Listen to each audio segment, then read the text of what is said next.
Le bilan de l'effondrement de l'hôtel de Yamoussoukro s'alourdit 5 jours après. Les sapeurs-pompiers militaires ont sorti 3 corps des décombres hier, ce qui porte le nombre des décès à 10. Les recherches se poursuivent, mais l'attente devient insupportable du côté des familles. Le comité de coordination des opérations de secours dirigé par le préfet de Yamoussoukro met tout en œuvre pour que les recherches aboutissent.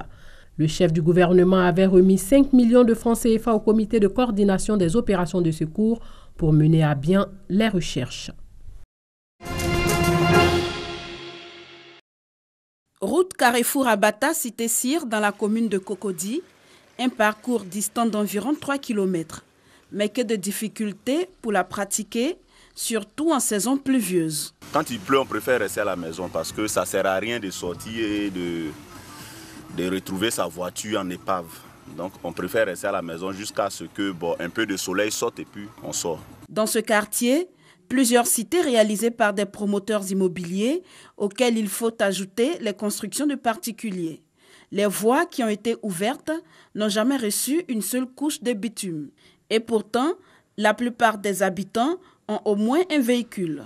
Conséquence, la voie se dégrade de plus en plus, ce qui endommage régulièrement les véhicules. À chaque 1 mois, 2 mois, il faut changer les rotules, il faut changer les bras. Vraiment, ça fatigue. Pour les c'est un peu difficile par rapport à la route. On n'arrive pas à s'en sortir. Tous les véhicules sont gâtés actuellement. On a plus de voitures. Une contrainte pour les automobilistes qui doivent se rendre plus que souvent chez leurs mécaniciens. Mais aussi un calvaire pour ceux qui n'ont pas de véhicule. Pour sortir ou entrer dans le quartier, c'est un véritable casse-tête chinois. Les véhicules de transport en commun refusent de s'aventurer sur cette voie. La cité est très bien construite, mais pour accéder à la cité, nous avons un véritable problème.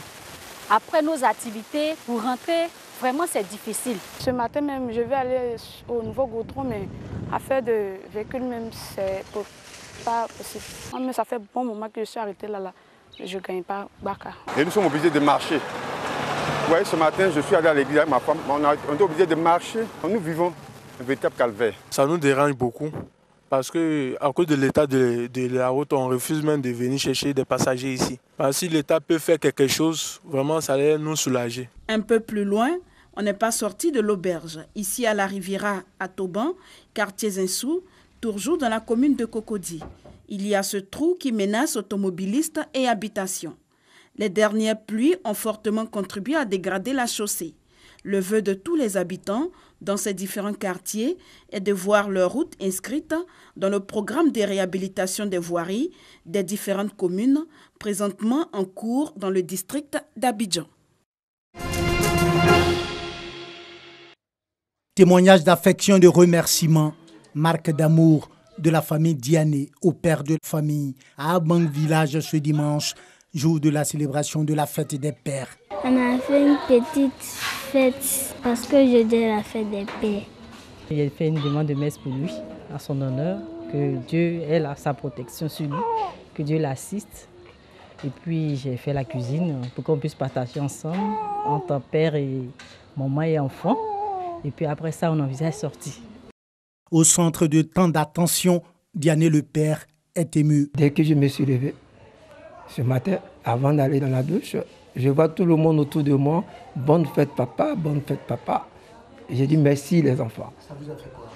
Bon, ça m'a fait du bien. C'est comme si les oiseaux qui étaient en train de chérir les mers. Un peu plus loin, toujours dans la commune d'Adjamé, la célébration de la fête des pères prend l'allure d'une fête populaire au grand bonheur de nombreux pères présents. Nous, les pères et nos enfants, avons toujours reconnu les bienfaits de nos femmes, de nos mamans. Aujourd'hui, ce sont elles qui nous honorent.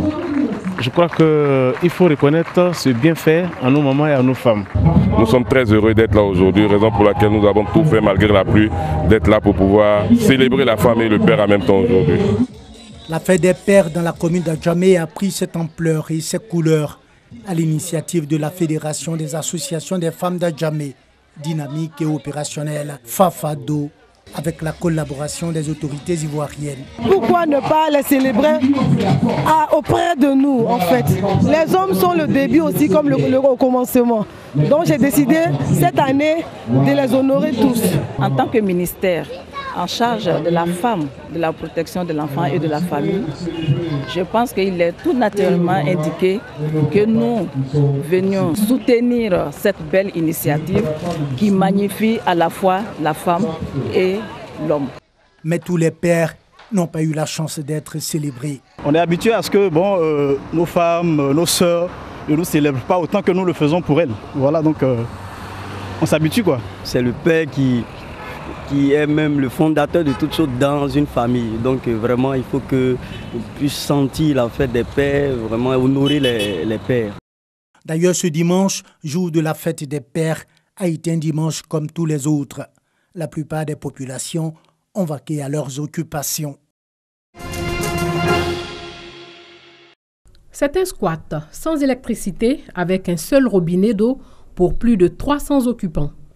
Mais pour Mfo, l'immeuble du centre-ville du Cap en Afrique du Sud est sans comparaison avec le bidonville qu'il a quitté 1 an plus tôt. C'est trop loin. Il n'y a aucune infrastructure, pas de commissariat, pas d'hôpital. Il n'y a rien, absolument rien. L'immeuble est dans un quartier chic, touristique et blanc de la deuxième ville d'Afrique du Sud, normalement inaccessible pour les plus pauvres qui sont nombreux à travailler ici. On s'en fiche de vivre comme ça si ça montre au gouvernement qu'on veut des maisons dans le centre-ville. S'ils veulent qu'on dégage, le seul moyen, c'est de construire des logements dans le centre. 24 ans après la fin de l'apartheid, la répartition démographique des villes sud-africaines n'a pas changé. Les Blancs vivent dans des quartiers protégés, proches des opportunités économiques, et la majorité noire continue de s'entasser dans des townsvilles loin du centre, pauvres et mal desservis et souvent très dangereux. Les inégalités raciales de distribution de la terre ne sont pas qu'un héritage malencontreux de l'apartheid. Il s'agit d'une prolongation inacceptable de l'apartheid. Au Cap, la municipalité reconnaît le problème mais assure n'avoir pas pu faire différemment par an au plus pressé à la fin de l'apartheid en 1994. Au Cap, la municipalité reconnaît le problème mais assure n'avoir pas pu faire différemment par an au plus pressé à la fin de l'apartheid en 1994. En Afrique du Sud, nous avons construit 4,8 millions de logements. Des logements gratuits, c'est sans précédent. Mais ce que nous avons fait, c'est les construire là où nous pouvions en faire beaucoup, rapidement et pour pas cher. Donc nous les avons construits à la périphérie des villes, loin des emplois, des commodités, de tout ce qui passe pour acquis. Qu'elle soit agricole ou urbaine, la terre est un sujet explosif en Afrique du Sud. Le nouveau président, Cyril Ramaphosa, a promis d'accélérer la réforme foncière et donc la redistribution des terres à la majorité noire. Une dernière carte maintenant pour la Mannschaft. Et non, et c'est fait. Et le Mexique abat l'Allemagne. Le champion en titre. L'Allemagne n'a pas fait le poids contre une équipe du Mexique décomplexée et dominatrice. La mainmise mexicaine se concrétise juste après la demi-heure de jeu. Lozano se joue du défenseur allemand Joshua Kimmich pour ajuster parfaitement Manuel Neuer. 1-0. La pause intervient sur ce score. Déterminée à refaire son retard en seconde période, la Mannschaft pousse mais se heurte au bloc défensif mexicain. Le Mexique gère bien cette avance jusqu'au terme du match. 1-0, score final. L'Allemagne manque son entrée dans la compétition.